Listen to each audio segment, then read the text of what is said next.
Imagine a barren swamp, its air thick with decay and sorrow. Among the shadows, twisted figures move, their hunched forms barely recognizable as once proud beings. Their skin, cracked and glowing with unnatural hues, whispers of corruption. Their eyes, hollow and sunken, speak not of malice but of pain. A pain so profound it has stripped them of everything they once were. These are the Lost Ones. Creatures consumed by the darkness of a shattered world, abandoned even by their kin. But who are they? How did these wretched beings, warped in both body and mind, come to exist? And why would their own people, the noble Draenei, turn their backs on them? To understand the Lost Ones, we must first journey to Draenor, a world that was once teeming with beauty and life. Long ago, the Draenei fled their homeworld, Argus, escaping the Burning Legion's grasp. They sought refuge on Draenor, where they lived in harmony with the native orcs. But their peace was fleeting.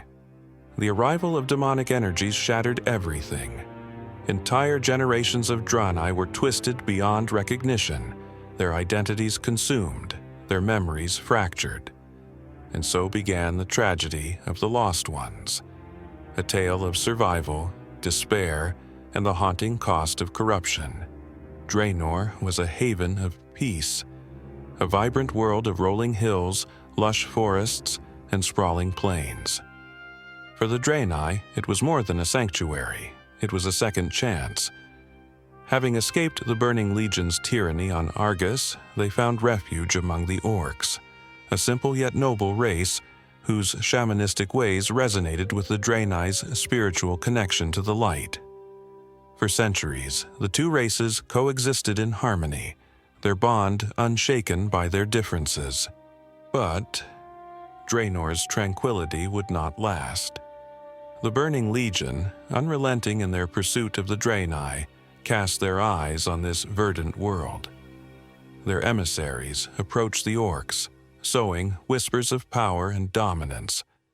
Under the influence of Kil'jaeden and his agents, the orcs were slowly poisoned, mind and soul, by the Legion's promises.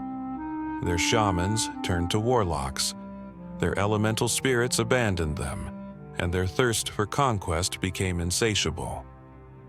When the orcs finally unleashed their fury, the Draenei were unprepared. What began as an alliance of survival turned into a nightmare of betrayal. Villages were burned, temples desecrated, and the Draenei were hunted like prey. The peaceful people of Argus were forced to fight a war they could not win. Many perished, and those who survived the onslaught were forever changed. As the orcs' bloodlust grew, Draenor itself began to warp under the Legion's influence. The energies that swept across the land did more than corrupt its beauty. They seeped into the very bodies of the Draenei. Some resisted, clinging to their faith in the light, but others succumbed. Their once pristine forms began to twist and mutate, their connection to the light severed. These survivors came to be known as the Broken. For the Broken, survival was a curse. They were shunned by their own kind, seen as living reminders of the Draenei's failure to protect their people. Yet even this torment was not the end of their suffering. Over time, the corruption deepened. The most afflicted among them lost all semblance of who they had been, their minds unraveling into madness. And thus, the Lost Ones were born. The fall of Draenor was not merely the destruction of a world. It was the unraveling of an entire people. The Draenei had escaped the Burning Legion once, but this time, the cost of survival was far greater than they could have imagined. For the Broken, survival was already a curse. Stripped of their connection to the light and shunned by their own people, they fought to hold on to the fragments of who they once were. But for some, fate was far crueler. The demonic energies that corrupted Draenor did not simply linger in the earth, they seeped into the very fabric of existence. Slowly, silently, they reached deeper into the souls of the Broken, twisting and mutating them further. The transformation was agonizing. Their bodies contorted unnaturally, their features becoming grotesque mockeries of their former selves. Bones jutted at odd angles, their once glowing skin now scarred with cracks that pulsed faintly with an eerie light. Some lost their voices entirely, unable to do more than emit guttural cries, while others could no longer form coherent thoughts. Memories, precious and few, slipped away like water through trembling hands. Perhaps the most tragic loss was their sense of identity. For the broken, even amid their suffering, there remained the faint hope of belonging. But for the lost ones, there was no hope, no connection to the Draenei, and no path back. Their minds, clouded with pain and madness, turned them into creatures of instinct. Driven by hunger, anger, and confusion, they became strangers even to themselves. This mental and physical decline deepened the divide between the lost ones and the Draenei. While the broken could still cling to scraps of faith, their deformed brethren became objects of fear and pity. To the Draenei, the lost ones were a dark reflection, a reminder of what they could become if they, too, faltered. Attempts to reconnect were rare and often disastrous.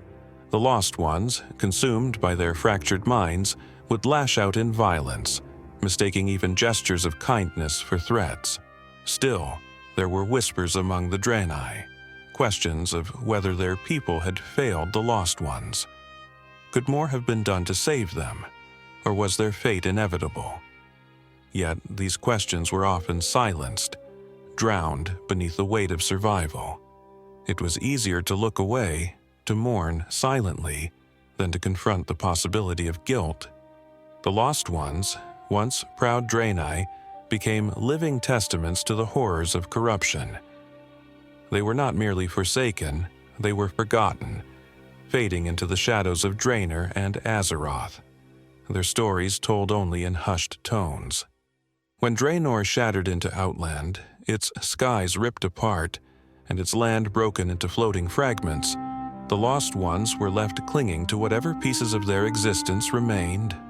For them, survival was less about living and more about enduring. Scattered across Outland and later Azeroth, these twisted remnants of the Draenei faced hostility from nearly every corner. To some, they were monsters to be hunted. To others, they were tools to be exploited. Yet, for the lost ones, the greatest enemy was neither mortal nor demon. It was despair. In Outland, many lost ones roamed the ruined wilderness, scavenging for food and shelter. Their lives were punctuated by endless battles against the Burning Legion, who saw them as little more than vermin to exterminate. Their corrupted forms made them resistant to the Legion's temptations, but this resistance came at a cost. They were hunted mercilessly, viewed as abominations unworthy of existence. For some, the dream of returning to Draenor, or what remained of it, persisted. Stories spread of artifacts that could open rifts or recreate portals. The Draenethist crystals, rumored to hold such power, became objects of obsession. In their desperation, some lost ones banded together, forming fragile tribes bound by a shared yearning for the home they could barely remember. But these attempts were often doomed to failure, their efforts tainted by infighting and their own deteriorating minds. Amidst the chaos, a few lost ones rose as beacons of clarity in a sea of madness. Kamisha the Collector, a lone wanderer in the blasted lands of Azeroth, retained a sharp mind despite his grotesque appearance. He searched tirelessly for a flawless Draenethist sphere, believing it to be the key to creating a rift back to Outland. Kamisha's intelligence and determination made him a rarity among his kind, a reminder of the resilience buried deep within the Lost Ones. Similarly, Elder Kuruti of the Feralfin tribe in Zangarmarsh displayed wisdom and leadership rarely seen among his people. While his tribe refused to reintegrate with the Draenei, Kuruti sought to preserve their independence and dignity, even as they rejected offers of redemption. His ability to balance pride with survival set him apart, showing that even in their darkest hours, the Lost Ones could find a semblance of purpose. Yet, for every Kamisha or Kuruti, countless Lost Ones faded into obscurity, their struggles forgotten by history. Their story is one of survival, not triumph, a testament to the enduring tragedy of the Draenei's fall and the unyielding cost of corruption. The story of the Lost Ones is more than a tale of tragedy. It's a haunting reflection of identity, loss, and the lengths we go to survive. Once proud and luminous beings, the Lost Ones became twisted shadows of themselves, victims of forces far beyond their control. Yet, in their torment, they embody the resilience of the Draenei spirit, even as their own people struggled to look upon them without fear or shame. Their existence raises questions that reach far beyond the world of Warcraft. What does it mean to lose one's identity? To be cast aside by those you once called family? And perhaps, most hauntingly, how do we honor those we've forgotten? Those whose stories were silenced by time and tragedy. The Lost Ones may be relegated to the darker corners of Warcraft's lore, but their story endures as a reminder of the cost of survival and the price of abandoning those who cannot keep up. In their pain and perseverance, they leave an indelible mark on Azeroth's history, one that challenges us to see the humanity in even the most twisted forms. If you're fascinated by these forgotten souls, hit like and subscribe for more epic Warcraft stories. Together, let's uncover the hidden legacies of Azeroth.